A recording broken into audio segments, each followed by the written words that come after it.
एक गांव में हीरा नाम का किसान अपनी पत्नी मधु के साथ खुशी खुशी रहा करता था। हीरा बहुत ही मेहनती किसान था। वो अपनी खेती मन लगाकर किया करता था। ऐसे ही दिन बीत रहे थे। सुनो मधु, मैं खेत पर जा रहा हूँ, तुम बाद में खाना लेकर आ जाना और भाग्यवान थोड़ी छाछ भी लेती आना। ठीक है, आप जाइए, मैं ले आऊंगी।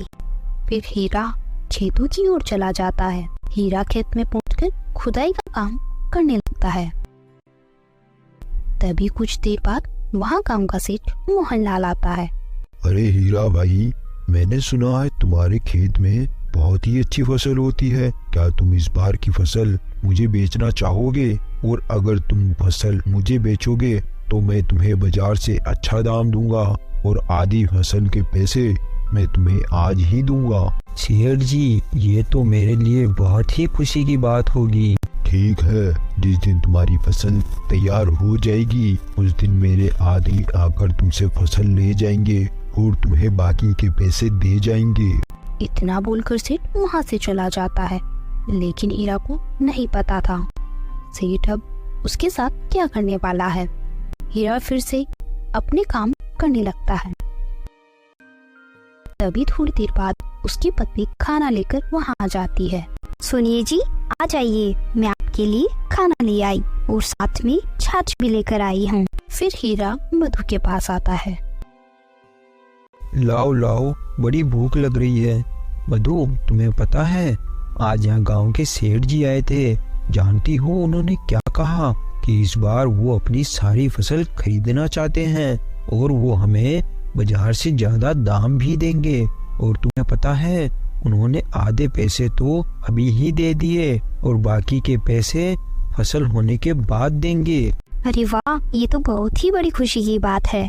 ये सब भगवान की कृपा से ही हो पाया है। मैं कहती थी ना, एक दिन सब ठीक हो जाएगा। फिर शाम होने पर दोनों पति पत्नी साथ में ही घर चले जाते हैं। फिर ऐसे ही कुछ दिन बीत जाते हैं और हीरा की फसल तैयार हो जाती है। मधु, मैं खेत में जा रहा हूँ, आज फसल की कटाई का दिन है। ना बोलकर हीरा अपने खेत में चला जाता है। शाम होने तक हीरा पूरी फसल काट लेता है और सारी बोरियों को अपनी बैलगाड़ी में भरकर अपने घर ले आता है। फिर जैसे ही रात होती है, सुनो, आज हीरा ने अपनी फसल काटकर अपने घर रख ली है। कल सुबह वो यहाँ आएगा। उससे पहले तुम लोग वहाँ जाओ और उसके घर जाकर उसकी सारी फसल की बोरियां उठा लाओ। लेकिन एक बात का ध्यान रखना, किसी को कानो कान खबर ना हो। जाओ, अब जल्दी जाओ। फिर सेठ के आदमी चुपके से हीरा के घर में घुस जाते हैं और हीरा के अनाज के कमरे में से चुपचाप सारी बोरियां उठाकर ले जाते हैं। फिर अगले दिन सुबह होने पर, सुनिए जी, उठिए, जल्दी उठिए, देखिए क्या हो गया। क्या हुआ भाग्यवान? सुबह सुबह क्यों इतना चिल्ला रही हो? अनाज के कमरे से अनाज की सारी बोरियां चोरी हो गई। आप मेरे साथ अनाज के कमरे में चलकर देखिए। फिर हीरा अपनी पत्नी के साथ अनाज के कमरे में जाता है। हे भगवान, ये क्या हो गया? सेठ जी के आदमी भी अब कुछ ही देर में आते ही होंगे। भगवान, मैंने किसी के साथ कुछ बुरा नहीं किया, तो आपने मेरे साथ ऐसा क्यों किया? तभी थोड़ी देर में सेठ के आदमी भी वहाँ आ जाते हैं।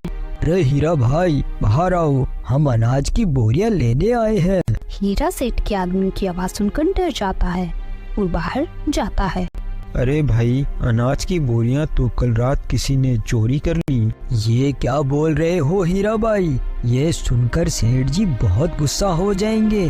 तुम तो उनका गुस्सा जानते ही हो। चलो, अब तुम हमारे साथ चलो, उनको चलकर ये सारी बात तुम ही बताओ। फिर हीरा सेठ के आदमियों के साथ सेठ के यहाँ जाता है। क्या हुआ हीरा, तुम सब खाली हाथ क्यों आ रहे हो? सेठ जी, कल रात को मेरे घर में चोरी हो गई। जब मैं सुबह उठकर अनाज के कमरे में जाकर देखा तो मेरे अनाज के कमरे में मेरी अनाज की बोरियां नहीं थी। कहीं तुमने लालच में आकर किसी और को ज्यादा दाम में तो नहीं बेच दी फसल को? नहीं नहीं सेठ जी, मैं झूठ नहीं बोल रहा, मैं सच बोल रहा हूँ। हमको इसी गांव में साथ रहना है, भला मैं ऐसा झूठ क्यों बोलूँगा? और मुझे झूठ बोलकर क्या ही मिल जाएगा। मैं कितने दिन तक झूठ बोलकर बच पाऊंगा। ठीक है, मान लेता हूँ तुम झूठ नहीं बोल रहे। अगर मुझे पता चला कि तुमने फसल को किसी और को बेची है तो ध्यान रखना, तुम्हारे लिए अच्छा नहीं होगा।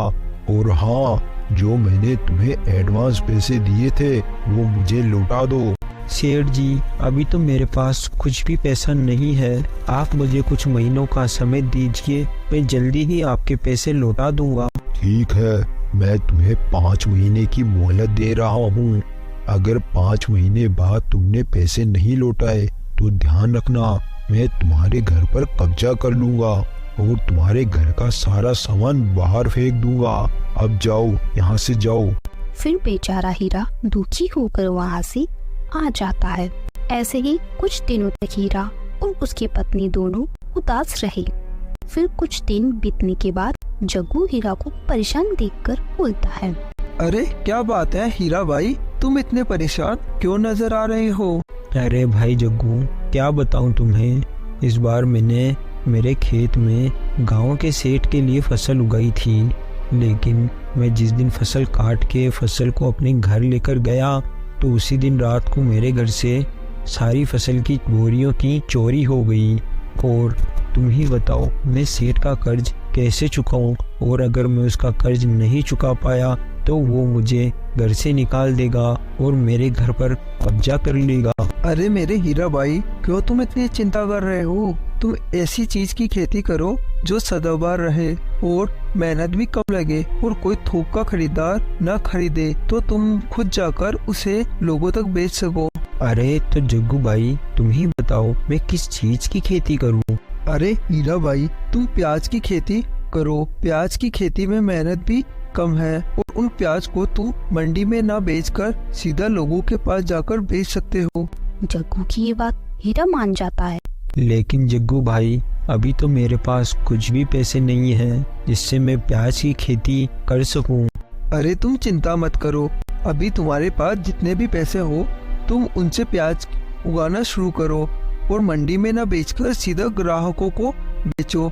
जब तुम्हारे पास थोड़ा पैसा जमा हो जाएगा तो तुम बड़ी तादाद में खेती करना और सेठ के पैसे चुका देना। जग्गू की बात मानकर हीरा बचे हुए कुछ पैसों से ही खेती शुरू कर देता है और कुछ ही दिनों में हीरा की बहुत अच्छी प्याज की फसल हो जाती है। फिर हीरा अपने प्याज को लेकर बाजार में बेचने के लिए जाता है। तभी हीरा के खेत पर सेठ आ जाता है। मुझे लगा था ये कुछ नहीं कर पाएगा और मैं 5 महीनों बाद इसका पूरा घर हड़प लेता, लेकिन इसने तो हिम्मत ही नहीं हारी और प्याज की खेती कर डाली। लेकिन कोई बात नहीं, अब मैं इसकी फसल को जला दूंगा जिससे ये मेरे पैसे चुका नहीं पाएगा और मैं कुछ ही दिनों में इसके घर पर कब्जा कर लूंगा। लेकिन तभी वहाँ जग्गू आ जाता है। क्या हुआ सेठ जी, आप हीरा के खेतों में क्या देख रहे हो? अरे अरे जग्गू, कुछ नहीं, मैं तो बस ऐसे ही प्याज की फसल देख रहा था। चलो अब मैं घर चलता हूँ। इतना बोलकर सेठ वहाँ से चला जाता है। ये सेठ जी यहाँ क्या कर रहे थे? जरूर दाल में कुछ ना कुछ काला है। और उधर हीरा घूम घूम कर अपने सारे प्याज बेच देता है। फिर शाम होने पर अरे जग्गू भाई, वाकई तुम्हारे इस आइडिया ने तो कमाल ही कर दिया।